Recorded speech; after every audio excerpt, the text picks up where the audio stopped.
Baik, selamat pagi teman-teman semua, sahabat semua. Terima kasih atas dukungan support. Hari ini kita ada di Pantai Boro. Kita bersama saya dengan seorang narasumber yang beliau ini sangat inspirasi ketika generasi anak muda sekarang.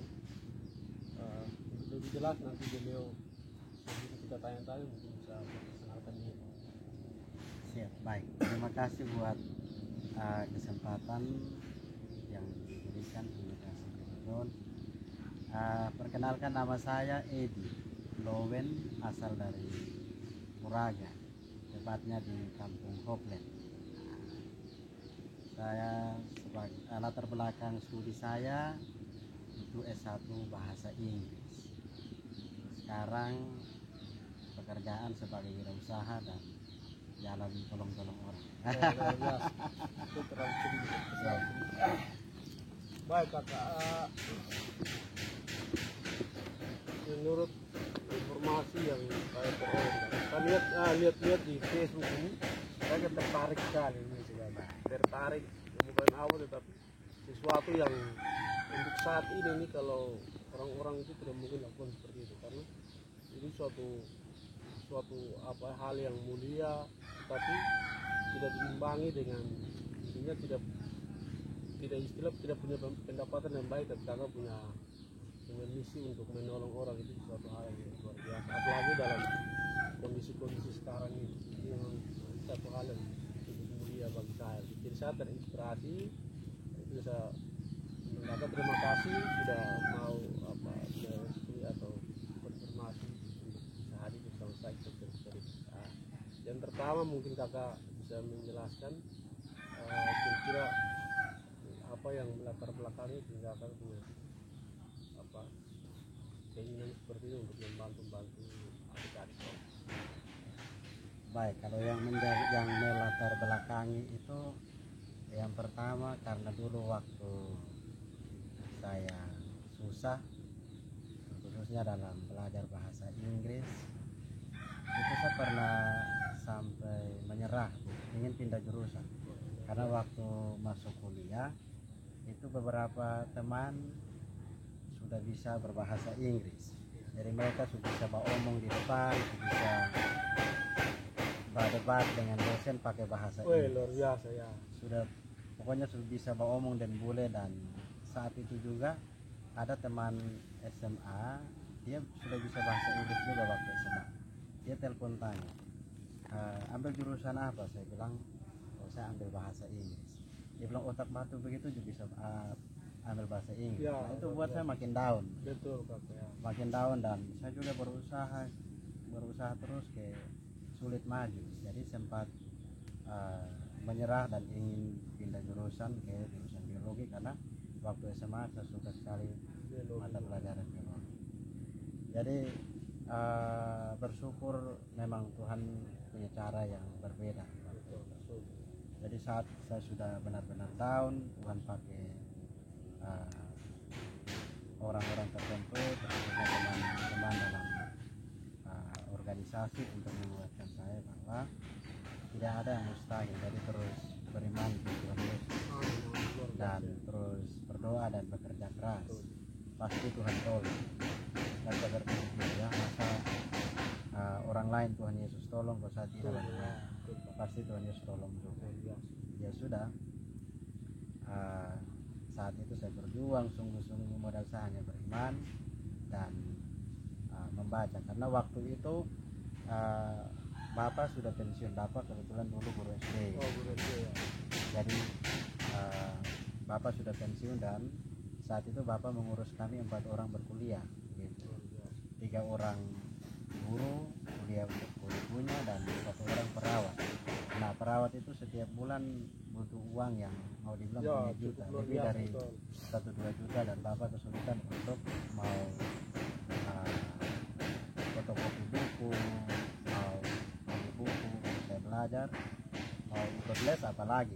Nah, itu Bapak benar-benar angkat tangan karena tidak bisa. Memang anak ini saya urus kalian 4 memang, mau fotokopi buku tidak bisa, beli buku tidak bisa, les tidak bisa. Ini uang kuliah saya ada tiket setengah mati. Itu kebutuhan kakak luar biasa. Jadi di situ saya berjuang, saya bilang ini fotokopi buku juga nanti ujung-ujungnya baca, beli buku juga, les juga. Bagaimana kalau saya baca saja, karena kebetulan saya suka membaca. Ya sudah jadi itu yang melatar belakangi di mana saya berada di titik terpuruk, terendah. Tuhan datang dan membangkitkan saya, menolong saya, kasih harapan, dan akhirnya membuat Tuhan membuat saya berhasil. Jadi saat itu saya berkomitmen, waktu masih kuliah saya berkomitmen karena Tuhan sudah tolong. Maka nanti pulang saya ingin buka sekolah-sekolah non formal berupa les gratis seperti ini di desa-desa di Kabupaten Alor. Kalau bisa satu Kabupaten Alor ada. Luar biasa kan. Baik teman-teman, beliau keseharian ini Om Flow. Akun Facebooknya itu Om Flow ya. Atau ada yang biasa panggil Edi. Ya Om Edi ya. Tapi itu luar biasa.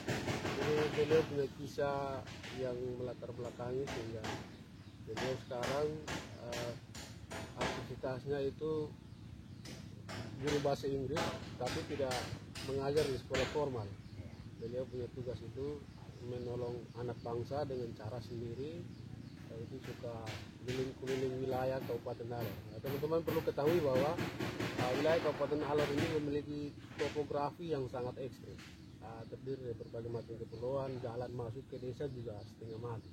Teman-teman bisa lihat di akun Facebook Om Flow ini, beliau ada posting itu sangat ekstrim. Kalau secara kita yang biasa lari di kota-kota, ketika kita sampai di kampung-kampung itu sangat setengah mati. Gitu Om Flow. Luar biasa Om Flow, saya tertarik sekali. Apa yang Om Flow lakukan ini cukup luar biasa.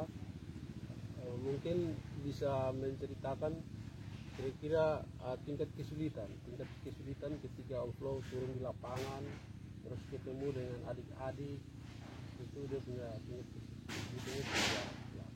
Iya, jadi untuk tingkat kesulitan ya saya kebetulan sejak tahun lalu bulan Juli sudah berhenti mengajar di sekolah non formal juga, tapi berbayar les gratis, les berbayar, les privat berbayar. Jadi sejak saat itu hingga saat ini itu memutuskan untuk jalan bajual tahu tempe dan tomat di desa-desa. Wah, luar biasa.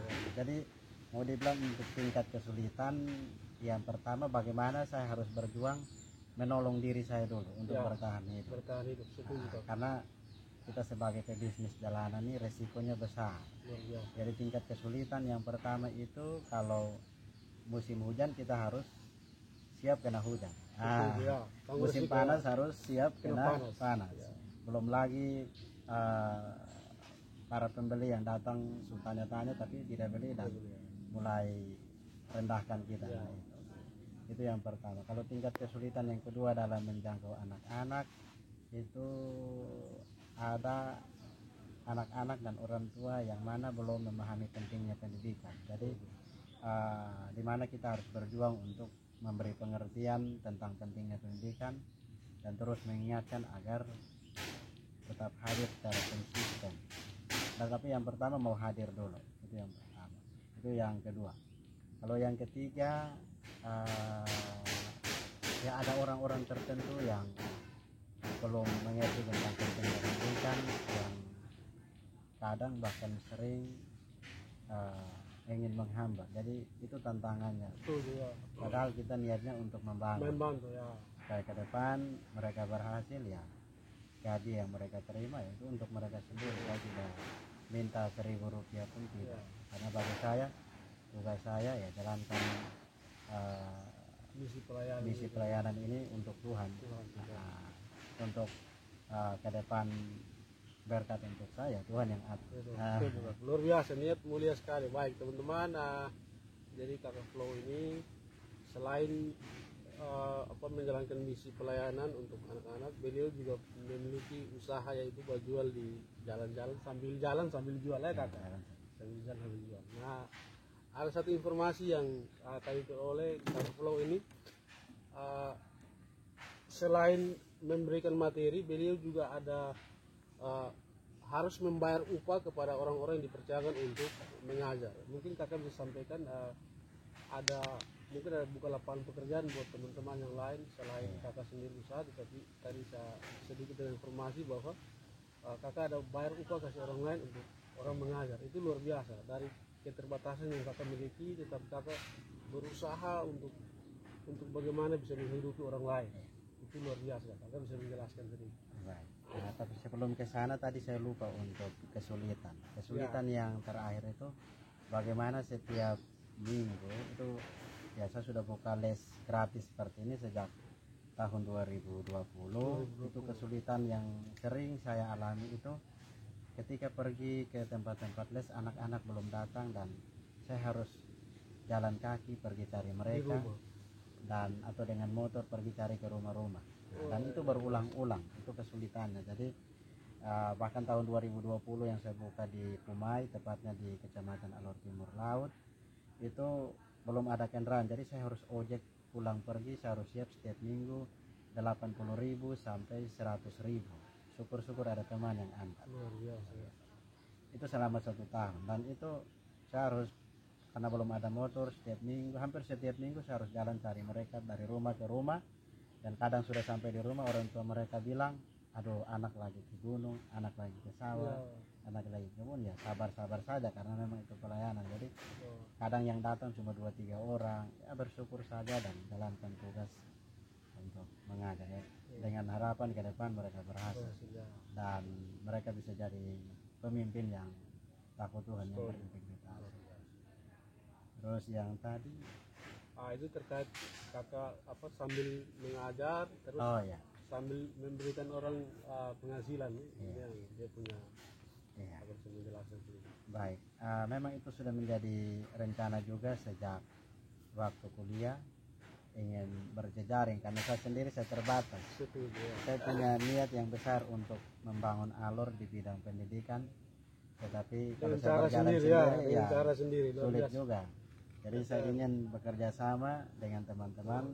Saya mempunyai rencana untuk buka les komputer gratis juga, dan les matematika dan bahasa Inggris. Jadi selain bahasa Inggris 2 mata pelajaran itu juga ingin buka. Cuma yang sekarang yang lagi dibutuhkan itu bahasa Inggris dan komputer.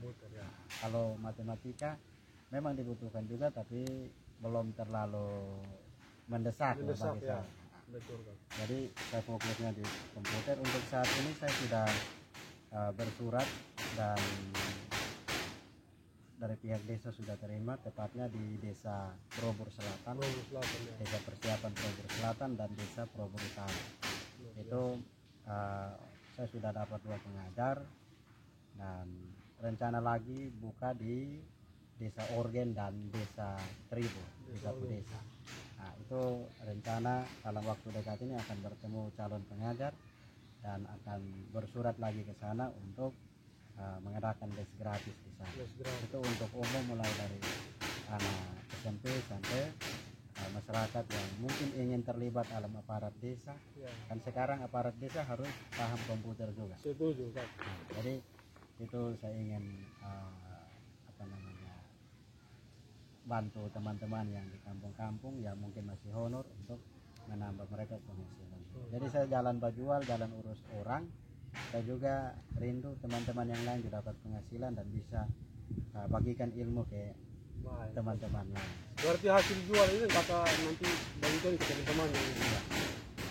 Untuk hasil jual memang itu saya ambil beberapa, bahkan separuh dari itu, tapi karena bilang sangat masih pendek, jadi ya bersyukur Tuhan kasih hikmat untuk mau berpikir lebih jauh, di mana saya mencari teman-teman pelayanan yang ingin berdonasi juga. Saya sharing ke mereka, saya bilang, kakak dorang, saya ada bantu-bantu orang saat ini di 8 tempat. Di 8 tempat itu ada 13 desa yang saya bantu dan ada 6 kecamatan. Dan itu saya bantu pakai biaya sendiri, pakai dana pribadi, dan tidak ada yayasan barat atau yayasan dari luar atau pemerintah Pemda atau pemerintah Pemprov atau pusat atau desa yang bantu, tidak ada. Memang saya berkomitmen untuk mau biayai sendiri, Ya. mau belajar memberi dari hal-hal seperti Ya. itu dulu. Supaya ke depan kalau Tuhan izinkan dapat berkat lebih besar, ya saya sudah terbiasa dengan hal-hal seperti Ya. ini, jadi saya bisa olah sendiri. Jadi itu pakai dana sendiri. Dan kalau untuk komputer ya memang dari saya juga dan dari teman-teman yang sudah bersedia untuk membantu selama 6 bulan ke depan.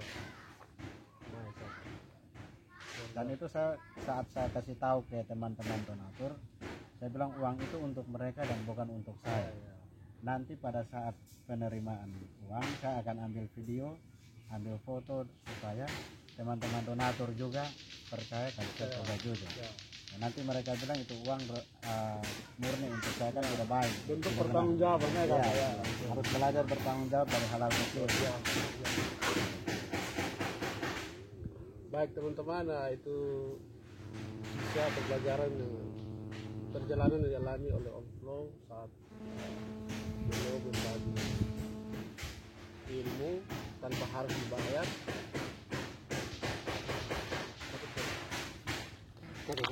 Aman.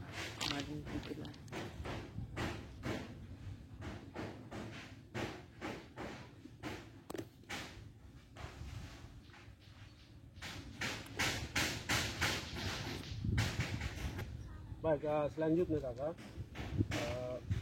selain kakak jalan-jalan ini sudah berbagi ilmu, ini sudah di berapa titik gitu?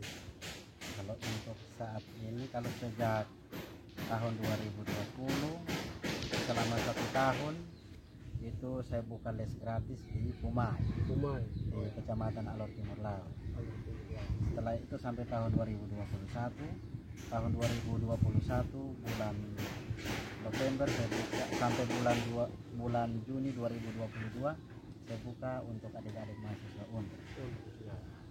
Lalu bulan September tahun 2022 sampai saat ini itu saya mulai buka di Desa Tuleng, Kecamatan Lembur, di Desa Paramana, Kecamatan Alor Timur Laut, di Kanaikai, Desa Malaipea, Alor Selatan, terus di Buraga di Desa Tribur, terus di Lola untuk Desa Probor Utara, di Matareben di Desa Probor Induk, di Wolwal di Desa Wolwal Induk, dan yang terakhir kemarin baru berjalan untuk pertemuan yang pertama di Desa Mataru Selatan, Ibiki, ya. Luar biasa. Itu tempat yang paling jauh. Jadi tempat yang paling jauh itu Ibiki ya kan? Ya, tempat yang paling jauh. Luar biasa. Baik kakak, ini teman-teman, beliau ini luar biasa. Tadi yang disampaikan tempat atau titik itu lokasinya tidak berdekatan, bahkan sangat berjauhan. Tadi sudah disampaikan di awal bahwa topografi wilayah Kabupaten Alor yang ada di Provinsi Nusa Tenggara Timur ini sangat ekstrim dan memiliki banyak jalan yang kita mau bilang agak sulit lah kan. Tetapi kakak mampu dengan fisik, dengan tenaga, kerelaan hati, ketulusan hati untuk bagaimana membangun generasi Alor ini dengan cara sendiri, dengan apa yang beliau miliki, dengan keterbatasan itu memang luar biasa. Dan beliau ini orang-orang seperti ini itu patut kita acungan jempol. Mudah-mudahan Tuhan tolong kakak ke depan bisa dapat berkat yang lebih baik, bukan melalui adik-adik yang kakak ajak, tapi mungkin dengan cara Tuhan dengan orang lain. Selanjutnya kakak, target kakak ke depan seperti apa? Mungkin selain kasih les, buka les komputer, les bahasa Inggris, mungkin target kakak ke depan. Kalau untuk target ke depan itu saya ingin buka lagi untuk kelas komputer. Di desa-desa yang sudah saya buka les bahasa Inggris di sana. Untuk saat ini baru 2, satu di Probor Selatan, satu di Probor Utara, itu untuk les komputer gratis. Rencana akan ada di desa-desa lain lagi yang saat ini sedang saya layani. Dan kalau Tuhan izinkan, Tuhan masih kasih kesempatan, ya bisa di desa-desa lain juga selain tempat yang saya layani. Terus kalau untuk target jangka panjang untuk tolong-tolong orang, kalau Tuhan izinkan ke depan bisa buka yayasan. Nah, jadi yayasan itu di dalamnya bisa bergerak di 3 bidang. Yang pertama bidang pendidikan, yang kedua bidang sosial, dan yang ketiga di bidang kesehatan. Nah, untuk bidang pendidikan ada 2 kegiatan yang sudah saya jalankan ini, yaitu les komputer dan les bahasa Inggris gratis. Itu ke depan akan sungguh-sungguh dikerjakan. Dan yang berikut untuk program kelas paket A, paket B, paket C. Ini semua muncul karena ada masalah. Nah, jadi jalan bajual datang, ada orang-orang baik dalam keluarga maupun orang pelanggan saya itu mengeluh bahwa mereka ini tidak bisa baca tulis. Akhirnya tidak bisa sekolah baik-baik, tidak dapat ijazah, dan saat mereka diminta untuk maju RT RW atau dusun, mereka tidak, ya mereka kewalahan karena tidak bisa, terhambat oleh ijazah itu. Jadi saya ingin sekali ke depan buka kelas paket A, paket B, paket C, supaya mereka bisa dapat ijazah, tapi bukan saja dapat ijazah saja, tapi mereka juga bisa baca tulis. Jadi ingin kerjasama dengan teman-teman pengajar, tapi fokus saya pengajar-pengajar yang masih honor, yang masih honor, supaya kita bisa bantu mereka uang saku, supaya mereka di samping dapat uang dari sekolah formal, mereka juga bisa dapat uang dari sekolah ini.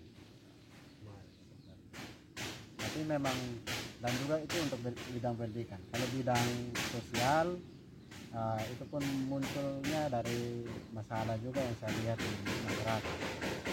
Ada masyarakat yang belum punya WC gara-gara ya mereka merasa ada tingkat ekonomi menengah ke bawah. Nah, jadi mereka kesulitan. Saya ingin sekali beli leher ANSA. Ke depan kerjasama dengan teman-teman yang ingin bekerja sama dengan yayasan kami untuk beli leher ANSA, dan mungkin semen 1-2 saat untuk antar ke tempat tujuan untuk bisa pakai itu. Itu yang pertama untuk bidang sosial. Bidang sosial yang kedua itu ingin bagi-bagi sembako. Nah, kalau bisa setiap minggu, tapi di akhir pekan.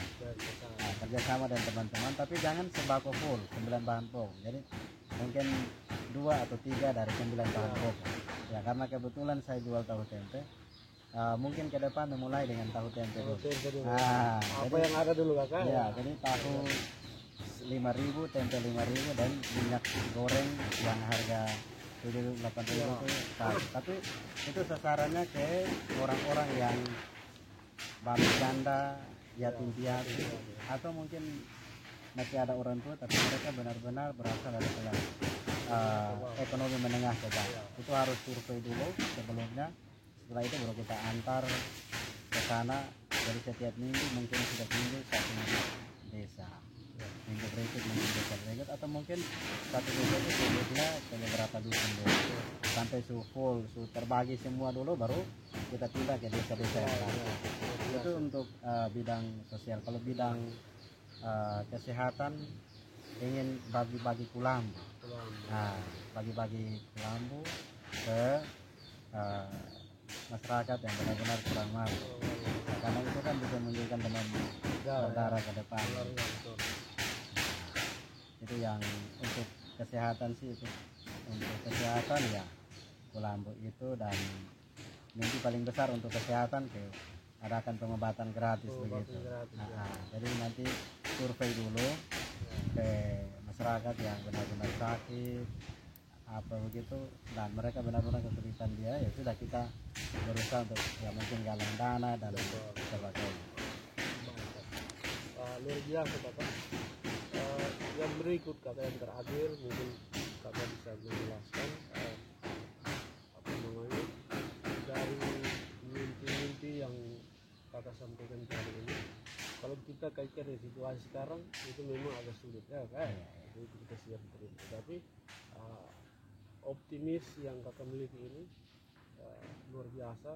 Mungkin kakak bisa sampaikan pesan kepada generasi anak muda yang saat ini memang kita lihat kalau situasi yang kakak hadapi sekarang ini agak sulit ketika kita bandingkan dengan realitas sekarang. Karena sekarang orang lebih kepada ketika orang berbuat itu harus mendapatkan sesuatu. Tetapi yang kakak lakukan saat ini saya sangat tertarik dan meminta kakak untuk kita bercerita ini satu hal saja, karena tugas yang kakak lakukan ini sangat mulia. Secara pribadi mungkin saya juga merasa berat ketika saya di posisi kakak ini, karena setiap hari harus berjalan, setiap hari harus jual, terus sambil jual sambil menghidupi orang lain. Nah itu yang luar biasa. Kakak bisa memberikan satu istilah motivasi, pesan buat kita anak-anak muda sekarang yang saat ini ada. Ya, jadi memang mimpi besar, bermimpi memang gratis, cuma dalam meraih mimpi itu yang butuh harga. Jadi apa namanya, dalam menjalankan program yang saat ini memang ada tantangan juga. Saya lupa tadi bagikan untuk tantangan, dimana saya tuh pernah saat berjual itu dapat hujan. Nah setelah itu ada jadwal les di Taramana. Ya. Saya sempat dapat hujan, terjebak hujan, dan itu basah kuyup kan. Basah kuyup, dan ya sudah mau tidak mau saya harus mengajar dalam keadaan basah kuyup. Luar biasa kan? Dan saya bilang ke adik-adik dorang, saya bilang adik dorang, Pak Guru nih mau basah mau kering ilmu yang keluar. Ya. Nah, jadi duduk tenang-tenang kok kita belajar, ini gratis. Ya. Nah, jadi pernah dapat hujan dan mengajar dalam keadaan basah kuyup, dan itu pertama dalam sejarah hidup. Ya. Dan pulangnya itu dapat ular. Jadi tantangan itu pernah dapat ular hampir di pagut, baik ular hijau, ular sawah, ular hitam. Pernah hampir dibegal juga. Itu hampir dibegal itu di pas mau pulang les itu. Dan ya, jadi mau pulang les hampir dibegal, dan bersyukur Tuhan tolong dan selamat. Dan itu bukan saja dibegal, tapi hampir ditodong dengan barang tajam, benda tajam. Terus pernah juga dapat hujan basah-basah dan dapat banjir di tengah perjalanan, dan mesin motor mati di tengah jalan, dan itu berulang-ulang. Karena juga ke tempat les itu jatuh dengan keranjang tahu tempe di jalan yang terjal. Jadi tepatnya sebelum di Sahaderman itu tempatnya terjal sekali begitu. Berharap ke depan pemerintah bisa melihat itu dan tolong diperbaiki dulu jalan itu. Karena pernah jatuh 2 kali di situ, dan juga tantangan yang berikut, ada orang-orang tertentu yang tidak suka dan mereka selalu menggonggong, memberi komentar-komentar negatif. Tapi ya bagi saya itu harus ada untuk menguji satu iman, satu komitmen, apakah saya benar-benar tulus dan konsisten untuk mengerjakan ini atau tidak. Ya, bersyukur mereka harus ada untuk keadaan, menetralkan keadaan.